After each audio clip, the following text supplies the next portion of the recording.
So we got two new panelists on the third panel, which is looking at beyond logistics, the seafarer experience. So we can really sort of bring together some of the comments that we've already been talking about as far as the seafarer is concerned, how important that element of our industry is and how we need to really focus on the needs of the seafarer. But could I ask Mary and Pavlos to introduce yourselves, okay, like everybody else has.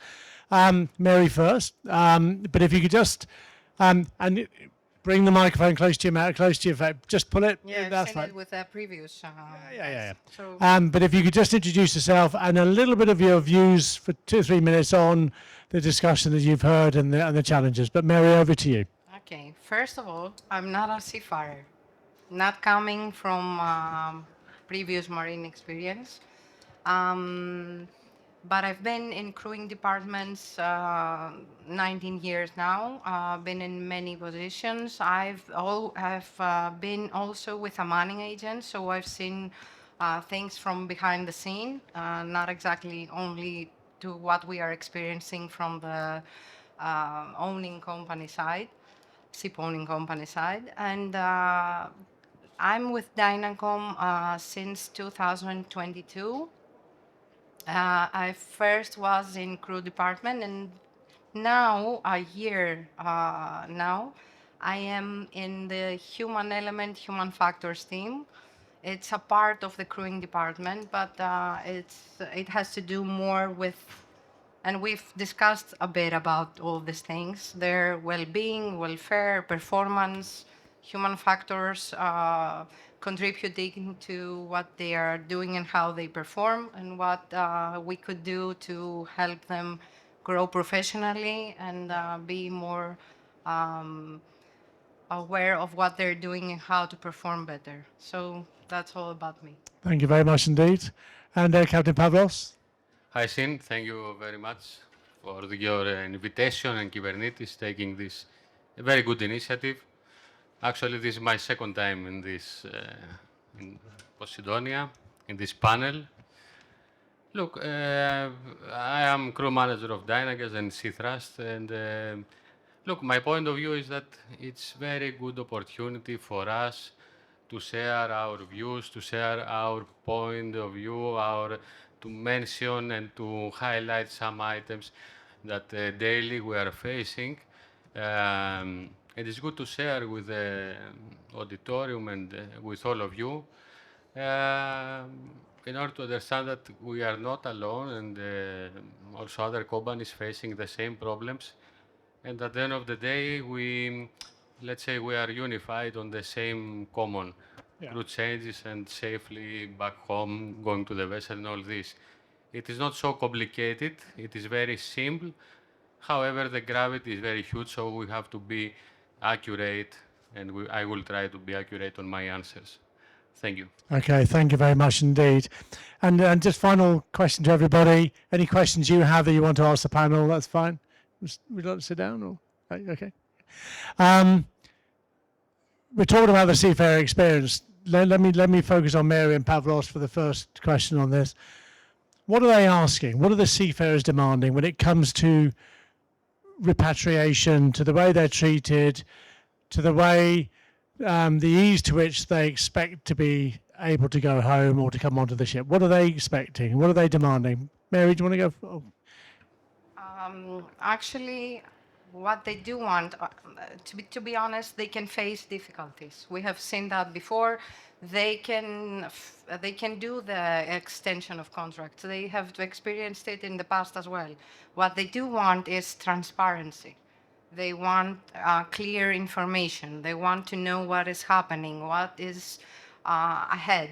So if we do communicate with them in a fair manner and an open manner and try to be transparent and accurate, they do respect that, and they can manage that. Even when they have to face long travel back home, long travel hours back home, many airports in between, they can do that. Their whole life is about that. But they do want to know where ahead. And that applies to everything. That applies to all the disruptions they are facing. That apply to COVID, to what is happening in the Middle East. So, what we can do is to treat them as equal and be and communicate with them openly. That is what we can do, and that's what they do appreciate in the end. So they haven't got transparency at the moment because the situation is changing, rapidly changing, very fluid. How do you boost the communication with the seafarers? How do you have? Do you speak to them on the ship? Do you have senior managers having Zoom webinar calls with them? How does it work?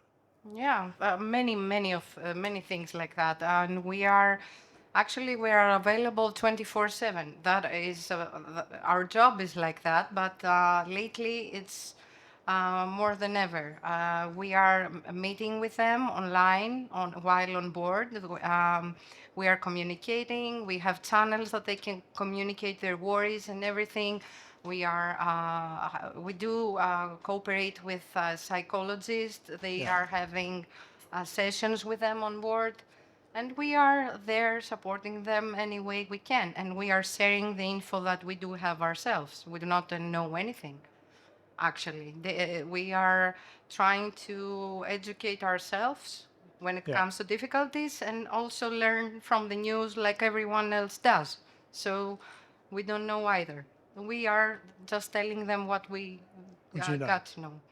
Pavlos, your views on this? Okay, for the first question, of course, there are, if we say demanding, I can say that, first of all, the seafarers have the right of their repatriation, have the right to ask for fair treatment, have the right at the end of the day to have somebody to discuss and give them solutions. We are everybody available 24/7, but the seafarer, for a seafarer, is not enough. Our job is to find solution to their problems, at least to try as much as we can. Many times the demands are reasonable, but we cannot do due to many cases. We cannot, let's say, satisfy. But if you give a right answer in advance and you explain correctly your position, the seafarers will understand. The people will understand.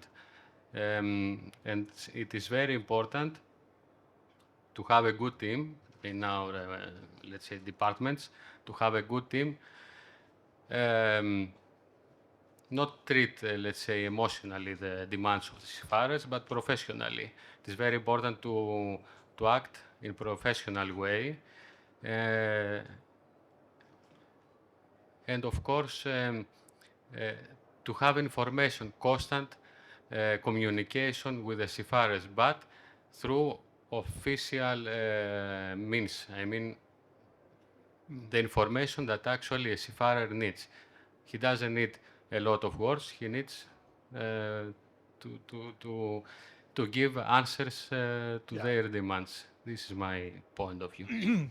Bringing in Henrik and Nikos there on the crew management side, it's often been said that the role of the superintendent in a crew manager or a ship management office is essential, because a superintendent understands, empathizes with what's going on board the ship. He's been there, he's done it, she's done it. They understand what pressures are going to be there, and to give the sort of guidance and advice that maybe the seafarers, the captain on board, chief engineer, the officers need to hear. There's a shortage of superintendents, and there was a move to recruit a lot of administration people into those roles who lack that empathy.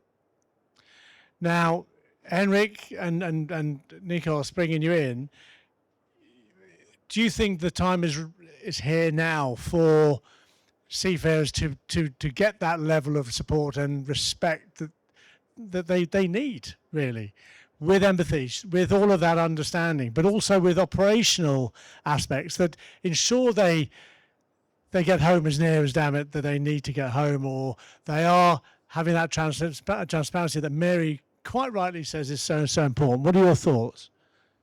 Nikos, do you want to go first? You need. I will add to this that, as Mary said about transparency, the seafarers on board, they want to know that they are not double standards.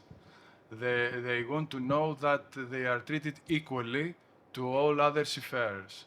That's why when they find out that their repatriation plan, it might be a little bit strange, we have to communicate thoroughly to the vessel and to the seafarer that the formalities of the particular terminal is such that dictatorate this kind of repatriation. So it really needs empathy in order to enhance and sustain our trust with our seafarers.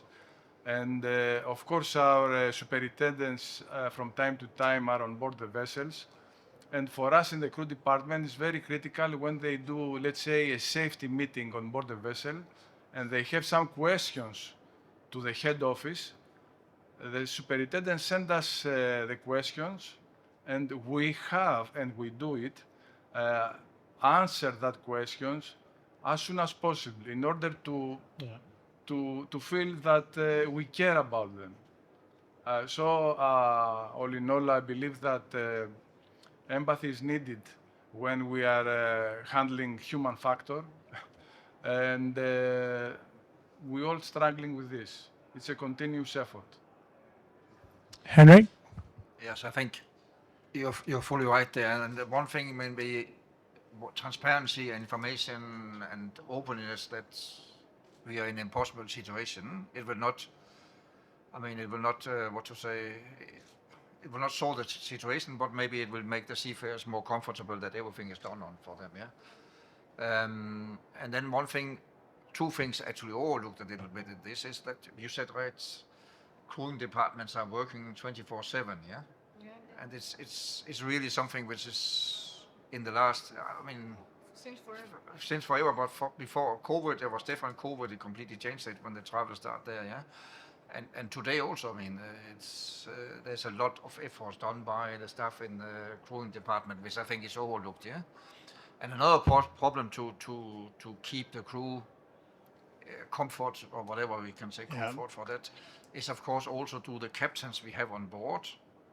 I think you don't have to be a long time in crewing that you have to for sure be sure that the captain is on your side when there's a problem on board, I guess, that he does not start making trouble, because he also cannot go home, yeah. So the captains are also a very important role, and the relation between the captain and the crew manager is extremely important too. Mary, you wanted to say some comments on that? Yeah, actually, I heard that you said about superintendents only. And that is why I refer to the human element and human factor side. I mean, it doesn't have to do with the superintendents. It has to do with with what Captain Nico said about empathy, about a company's mentality and approach to their seafarers. It doesn't have to do with the superintendents. I mean, yeah, there are superintendents, but there are two categories like with the seafarers. There are the superintendents that who care and join the vessels to as an extent of the company and the company's mentality and as a form of appreciation in a human being. I mean, yeah, there are these superintendents, but there are others who just do what they have to do, get their hat and take off. So it doesn't. It has to do with a change of mentality and how do we approach these people. We have to go from the crew management to the human performance management, and their well-being and the traveling. The crew repatriation and everything is a form of and a contributor to their well-being. Many things to which we have to focus on, so that and at the end of the day, we better their performance, their situational awareness, their way of doing things, the way they feel about shipping itself, about the vessels, about the companies, about us, as as the people that are talking to them about stuff. So it's a whole different approach. The airlines have to do it. We have to do it. They have to do it. Yeah. Try from their side as well, communicate with us in the same way. So there are a lot of things that play an important role to what we are trying to do. And there are few companies who have already understood that. The one thing about the Greek ship owners, they value their crew. You know, you talk to ship owners, and certainly the older family ship owners. You know, we know the captains by name. We value that side of it, and they put that more of a priority than maybe digitalization and stuff like that. They see that as being important. What you're saying is right, but do you think it's a little bit to do with the type of ownership? Yeah, definitely. Definitely. And we have to try to do what we are saying. I mean, we do say that that seafarers are our most important asset as ship owners and shipping companies. And we have to do it to make them feel that they are not only an asset, they are a stakeholder. And they have to be respected and heard and treated the way they feel that they should.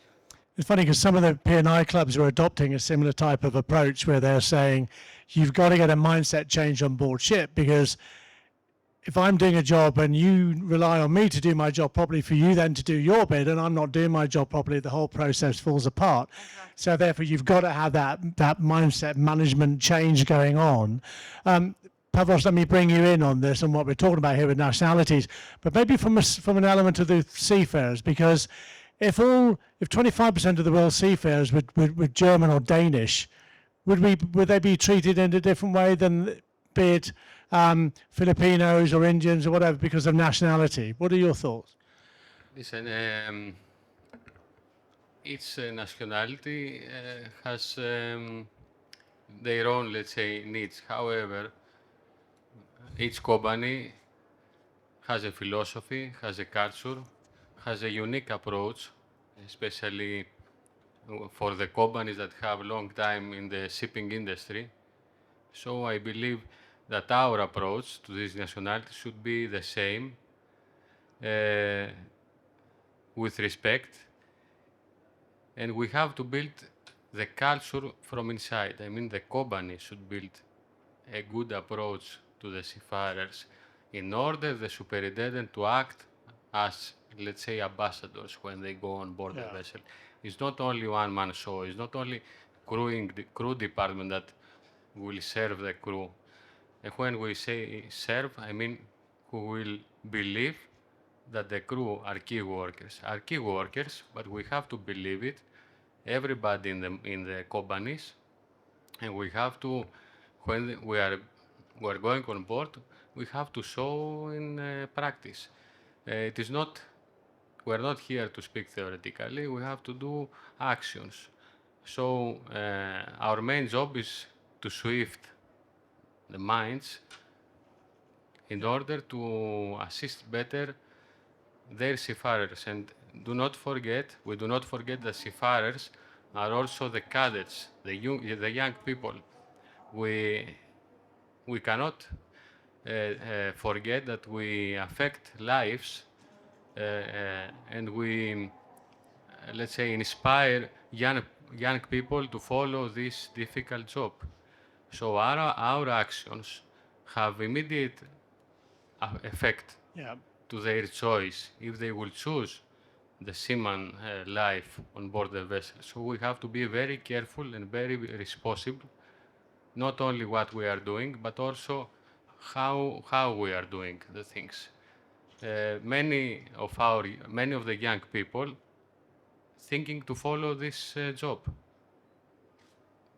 So, and maybe they will abort this job if our actions are not correct, if we do not treat the people as they deserve. So this is my... Where will that initiative, who's going to be driving that initiative? I'll also ask you now, Pavlos, but also maybe come on to Nikos as well. Who's going to be driving that? Because shipping is fragmented, we know that. You've got small ship owners, big combine ship owners, big corporations. You've got tanker owners, you've got dry bulk, all different pressures. The markets are different pressures, different types of markets. And then you've got all the big associations, all seeming to do the same thing, but nobody seems to be tackling this issue. When, in order to answer your question, if I was, let's say, somebody that I was going to make a survey, Yeah. I was not going to look for a uniformity on this. I would search for pioneers.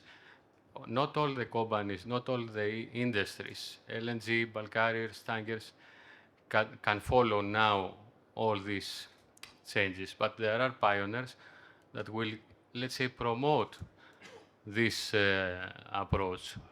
And always, even in the aviation industry, even on the car industry, it was the first, I think, Volvo that created the safety belt.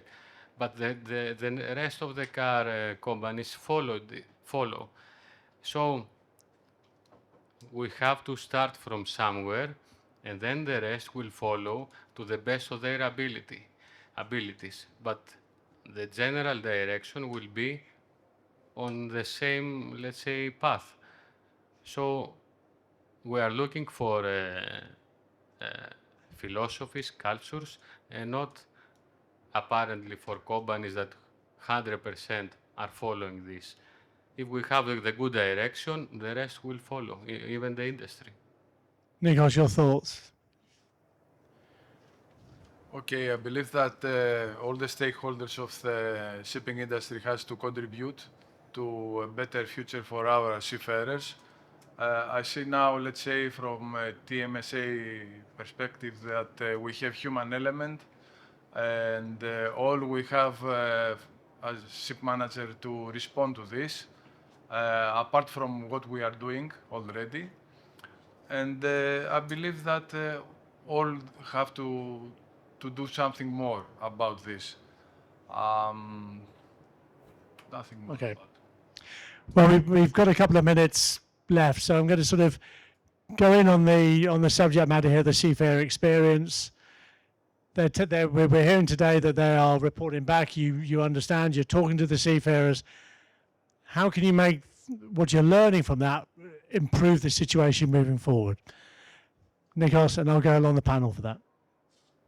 Okay, every seafarer, if has a valid, let's say, a justification of the problem he thinks that he faces, and he's not feeling that there are double standards, he understands. And often, okay, there is a trade-off, let's say.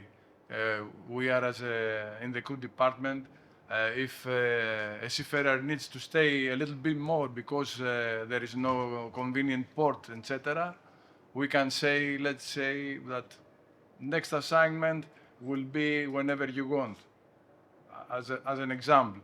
But you have to do it. If you want to build a trust with a seafarer, your word should be a bond. Yeah. So in that respect, whenever you ask a favor from a seafarer, you have then to, let's say, to respond to his wills in the future. Henrik, your thoughts? I think one thing actually, maybe there's a hope ahead because yesterday I was in another Ship Money, I think it's called, conference, yeah? And the bosses of you and the bosses of you were sitting there in the panel like this, and all of them actually... Ship Money. Yeah, Ship Money, yeah. I'm introducing this to my company. Yeah. And actually, before they were all saying, all the big ship owners were always mentioning zero carbon is the thing.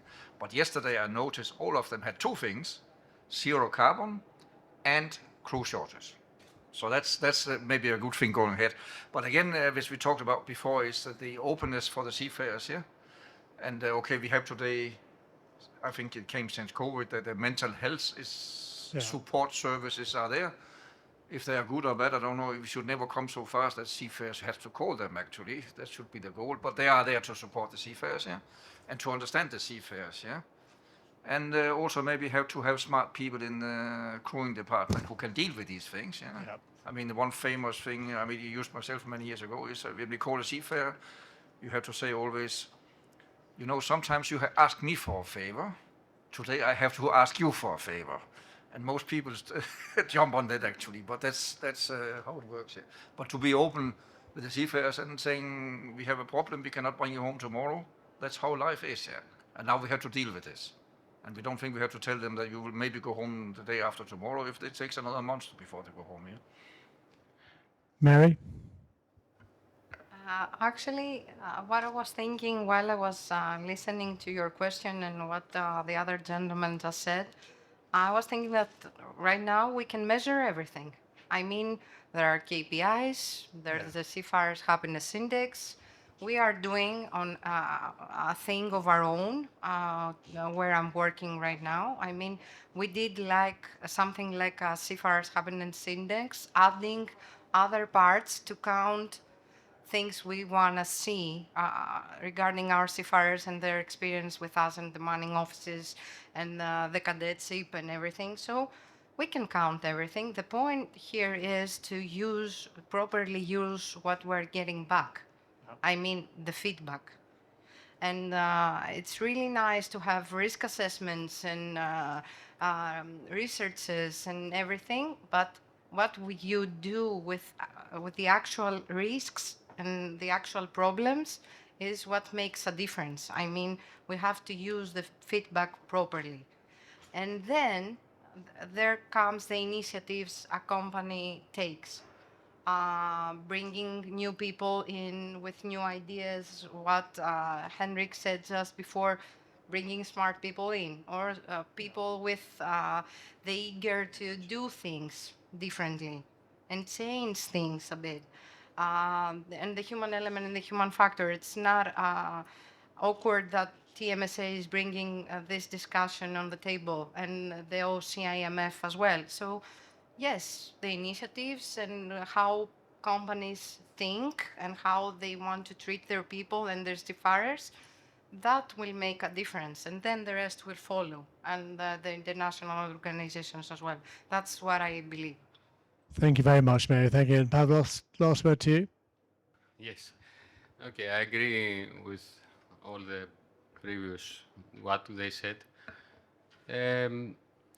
Listen, we have to be alerted. We have to hear all the voices, TMSA, all these organizations. However, we have to choose again what we will do and what not.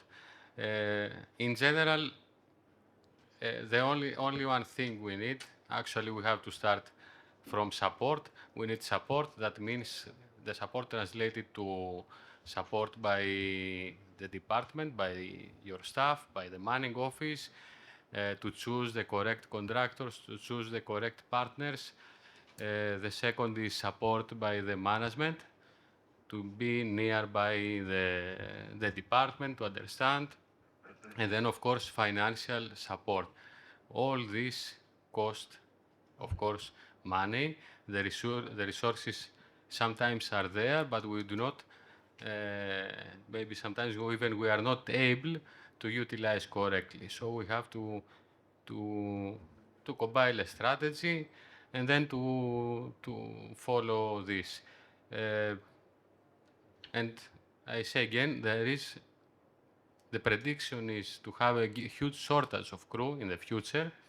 However, I believe that if you are a good company, you offer, let's say, quality work-life balance, actually. Now we are not talking only for work, we are talking for work-life balance. Then the seafarers will choose your company and they will come to you. There are no perfect companies. We are not perfect company, but I mean, I believe that the seafarers are choosing a company sometimes because it has a good reputation, and then they are very hard, let's say, evaluators. So let the seafarers to choose, and I mean the retention rate, for example, or how many newcomers you have, is one of the factors that you can easily recognize and identify as weak or let's say strong area. There are many things that we can talk. You know, you understand. Okay. Thank you very much, Pavlos. Thank you. Well, really, that sort of brings us to the end of this panel and to today's conference seminar this afternoon. I want to thank you, all of you, for coming today and staying to the end. It's been a long day, and you've stayed behind in your numbers, which is brilliant, and that's good for the speakers and for the panelists. So first of all, can you give yourselves a round of applause? And can you give this amazing group of people a round of applause as well? Thank you very much. Thank you.